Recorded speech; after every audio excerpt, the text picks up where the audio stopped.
81 years ago, on the 21st of August 1940, the Russian revolutionary Leon Trotsky was assassinated in Mexico City.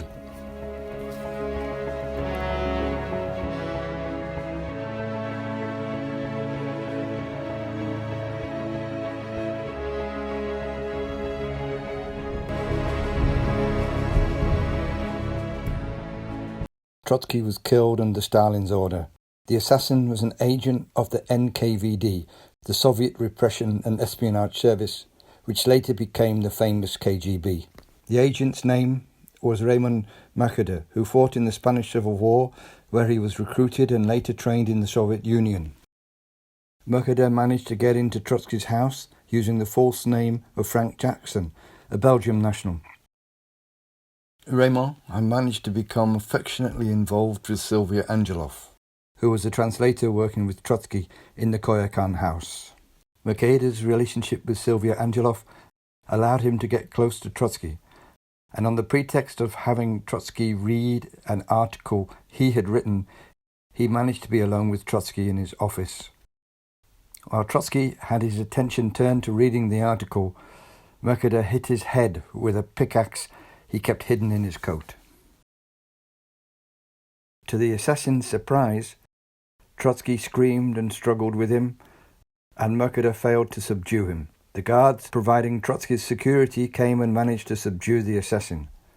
However, Trotsky could not overcome the wounds and died a few hours later.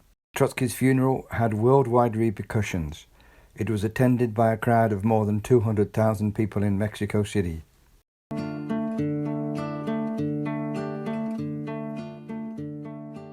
Trotsky's assassination was one of the most dramatic episodes of the 20th century, and it was portrayed in literature and film. Some of the most emblematic works of that episode were, for example, Leonardo Padura's The Man Who Loved Dogs, films such as Joseph Leis's The Assassination of Trotsky, and more recently, the Spanish film The Chosen.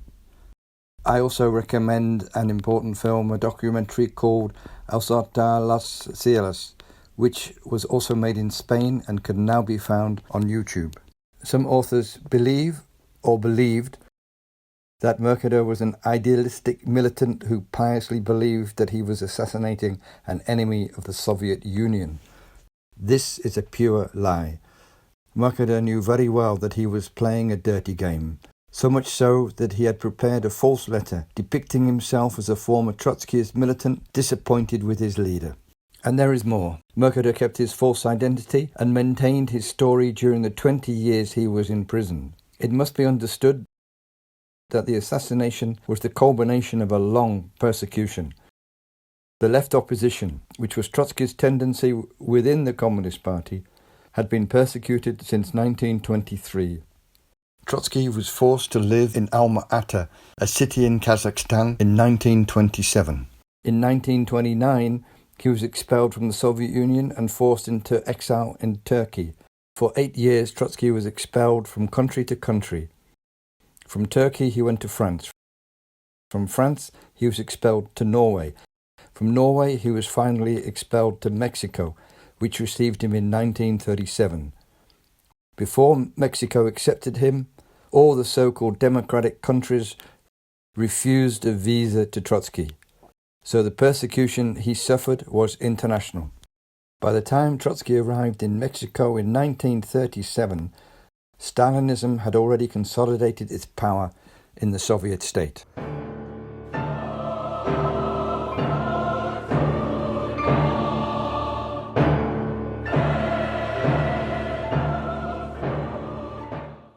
But what, after all, is Stalinism? Stalinism was a layer of privileged officials led by Stalin. This bureaucratic caste had usurped power from the workers and by this time controlled the entire Soviet state. The bureaucracy set up a bloody dictatorship that eliminated the revolutionary vanguard that had led the revolution. To maintain its privileges and to maintain the dictatorship, it was necessary to wipe out all revolutionary opposition within the Soviet Union. The height of repression was the so-called Great Purge, the name given in the Soviet Union to the period between 1934 and 1937, in which thousands or hundreds of thousands of communists were murdered. This is no exaggeration. According to historian Vadim Rogovin, more than 800,000 oppositionists, mainly communists, were exterminated, that is, executed. Along with this extermination of thousands of communists, Stalin promoted the so-called Moscow trials from 1936 to 1938, when the main leaders of the Russian Revolution were tried and executed. Many of them were well known, such as Zinoviev, Kamenev, Bukharin, Rykov, Preobrazhensky, Simonov, Byatakov, and many others.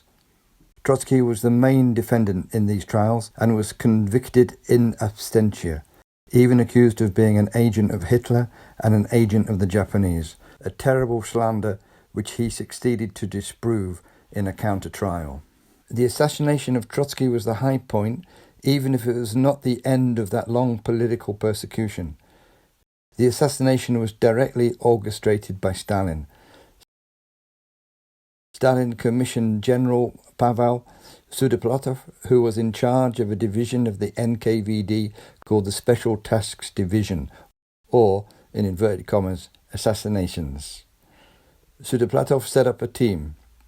This team had already been active in the Spanish Revolution, persecuting and assassinating Trotskyists, anarchists, militants of the Workers' Party of Marxist Unification, and in Spain they had even assassinated the Secretary General of that party, Andres Nin. The special team set up to assassinate Trotsky was led by another NKVD general named Nom Etigon, an old agent from the time of the Cheka.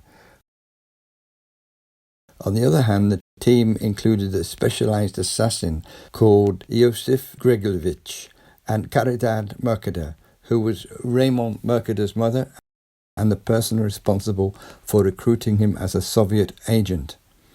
On the 24th of May 1940, that team organized a first attack, invading Trotsky's house and firing 240 shots. The leader of that team was the Mexican muralist painter Alfaro Siqueiros, who had also fought in the Spanish Civil War. This attack was coordinated in the shadows by Gregorovich, who was the mastermind of the team that tried to kill Trotsky. However, the attempt failed. This was thanks to Trotsky's partner, Natalia Sedeva, who pushed him into the only space inside the room between the bed and the wall and thus saved his life. As his first attempt failed, Stalin decided to use another option available to infiltrate an assassin, Raymond Mercader. Many may ask, why this obsession? Why did Stalin need this? Why had he an absolute need to kill Trotsky? Well, in the first place, Trotsky had been one of the two leaders of the Russian Revolution along with Lenin, and the memory of that great revolution, which first brought the workers and peasants to power, was still alive amongst millions of workers throughout the world. Trotsky was the last living leader of that revolution, and most important of all, Stalin was afraid of Trotsky because Trotsky was an implacable opponent of the Stalinist bureaucracy, denouncing its counter-revolutionary nature. With the outbreak of World War II, Stalin feared that the outcome of that conflict, which was the greatest in history, would provoke new revolutions and strengthen Trotskyism. It was therefore essential to assassinate the greatest symbol of the Russian Revolution, who was Trotsky. Nevertheless, Stalin's murderous fury, the slander, the actual school of forgers that tried to extinguish the public image of Trotsky and of the Russian leadership, even from the photographs, as denounced by several artists and historians, did not succeed in extinguishing Trotsky's political thought, work, and example. We chose this theme, denouncing Trotsky's assassination and the Stalinist persecution, because it is a way of paying homage to the Russian revolutionary 81 years after his death. In the next episode, we will deal with the subject of the history of the Russian Revolution, which is intimately linked to the life and work of Leon Trotsky.